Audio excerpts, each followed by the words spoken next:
In Ittoqqortoormiit, your front door opens onto a town of about 350 people, while polar bears roam the coast and sea ice beyond in greater numbers. Your idea of isolation may still include a road out, but the nearest settlement lies roughly 800 kilometers away across ice and water. No road leaves town. The people here live beside Scoresby Sound, one of the largest fjord systems on Earth, where winter closes the sea and darkness takes the sun for 2 months. If a hunter misreads the ice, the route home can open beneath him. That is the margin. Before trusting a frozen route, people here do one simple thing that can keep a family alive. They stop and listen. I'll get to what they're listening for. First, you have to see how a day begins when morning brings no daylight. By mid-November, the sun has dropped below the horizon. It will remain there until late January. At 7 a.m., a kitchen light may shine across snow, but outside, the sky still holds the deep blue of night. You may know the small confusion of waking before your alarm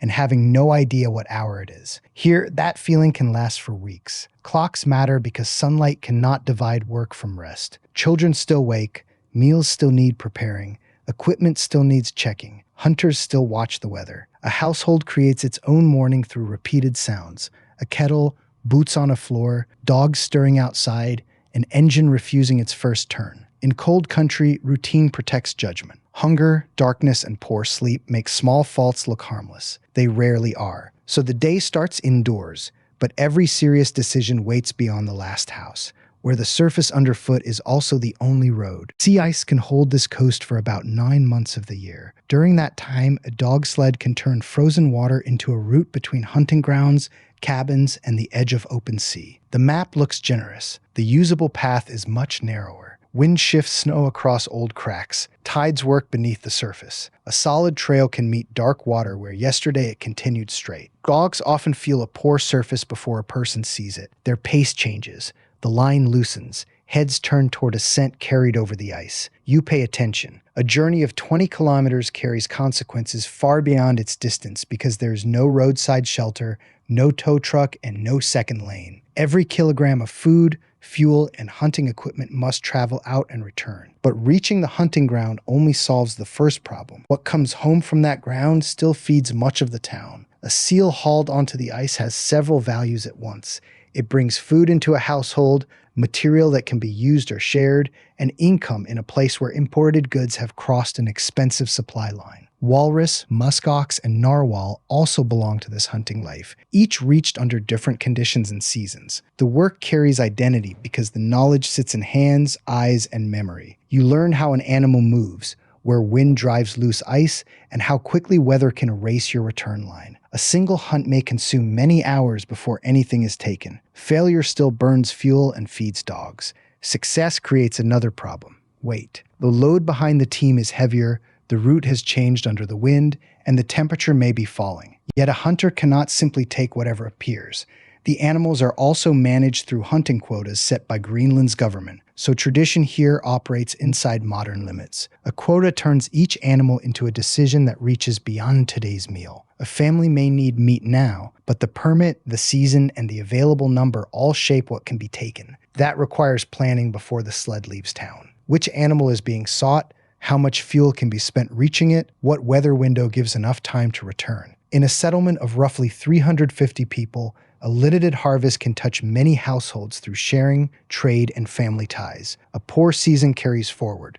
So does a damaged engine or a dog team that cannot work. From the air, I used to see northern settlements as small patches of color against enormous country. On the ground, every working machine and every capable person had a name. But quotas and equipment do not decide whether someone gets home. The return still comes down to judgment, and judgment becomes hardest when speed feels necessary. At 26, I put an aircraft onto a frozen lake during a whiteout. The temperature was minus 38 Celsius. Snow erased the horizon, and the engine note changed as loose powder struck the cowling. I spent 2 nights inside that aircraft, keeping movement small and decisions smaller. The trapper who found me did not hurry. He checked the surface, approached from firm ice, and looked over the aircraft before touching anything. I wrote that beside the weather notes in my logbook. Around Ittoqqortoormiit, the same logic follows a hunter home. Arriving late is better than forcing a poor crossing. Waiting beside firm ice is better than testing a crack because supper is close. Patience preserves options, but even safe travel cannot remove the town's larger dependence on a very thin connection to the outside world. Ittoqqortoormiit has no road linking it to another settlement. People arriving by air come through Nirlawit Inat Airport and continue by helicopter when conditions allow. Ships can reach the town when the sea opens. That means weather controls more than travel. It reaches groceries, building materials, spare parts, and mail. One delayed flight can leave a needed component sitting far beyond the fjord, while a machine remains useless in town. A broken part weighing less than 2 kilograms can stop equipment weighing hundreds. I spent 25 years provisioning camps where the smallest missing item caused the longest delay. A fuel cap, a belt, or the correct fitting could decide whether a generator ran that night. In Ittoqqortoormiit, modern systems make life safer and more connected, but they also create dependencies that cannot be repaired with hunting knowledge alone. Therefore, winter is never purely traditional. It is a careful blend of old roots and imported machines. That blend changes again when the sun returns. Late January brings the first return of sunlight, low on the horizon and brief. Each day gains more. Eventually, summer reaches the opposite extreme, 24 hours of light beneath the midnight sun. The town has not moved, but its geography begins changing around it. Snow softens, sea ice loses its winter authority, routes that carried sledges become unreliable, while open water allows boats to replace them. Equipment must change with the surface. Sled runners give way to hulls. Dog routes give way to channels between ice and shore. The bright season opens access, hunting opportunities, and movement along the coast, but it also removes the broad frozen platform winter provided. More daylight does not automatically mean more margin. A boat needs fuel, an engine, and water clear enough to pass, so the season of constant light can still close a route without warning, especially when the old calendar no longer matches the ice. This is the detail I promised. Before committing full weight to a winter route, experienced travelers stop and listen. They listen for change. A fresh crack can carry farther than you expect in still air. Water moving beneath thin ice has a different voice from dry snow over a firm surface. Dogs may hesitate, pull sideways, or refuse the line before a person understands why. The pause may last only 30 seconds,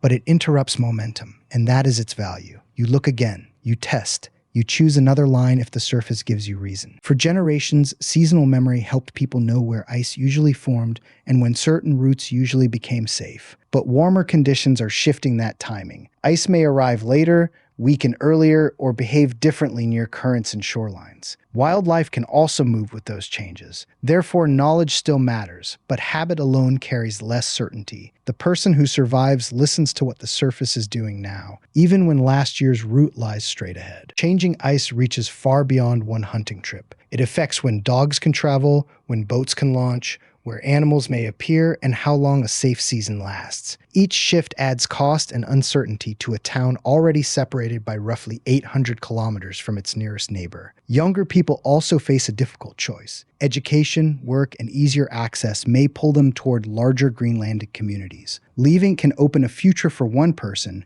but in a population near 350, each departure is visible. Skills pass through time spent together, watching a route, repairing equipment, handling dogs, and learning when weather has turned. If fewer young people remain, that chain grows thinner. Yet staying requires balancing hunting traditions with quotas, modern jobs, imported supplies, and an environment changing beneath them. The town's challenge is preserving useful knowledge without pretending conditions have remained fixed. So life here continues through adaptation, just as it always has. But the decisions now arrive faster than the seasons once did. Ittoqqortoormiit endures because its people read what is in front of them. They use helicopters and dog sleds, freezers and hunting knowledge, clocks during polar night, and boats beneath the midnight sun. Each tool belongs to the conditions that make it useful. None earns permanent trust. This life knows something many of us have forgotten. A calendar can suggest, but the ground gets the final word. If you want to discover more places where survival still depends on reading the land,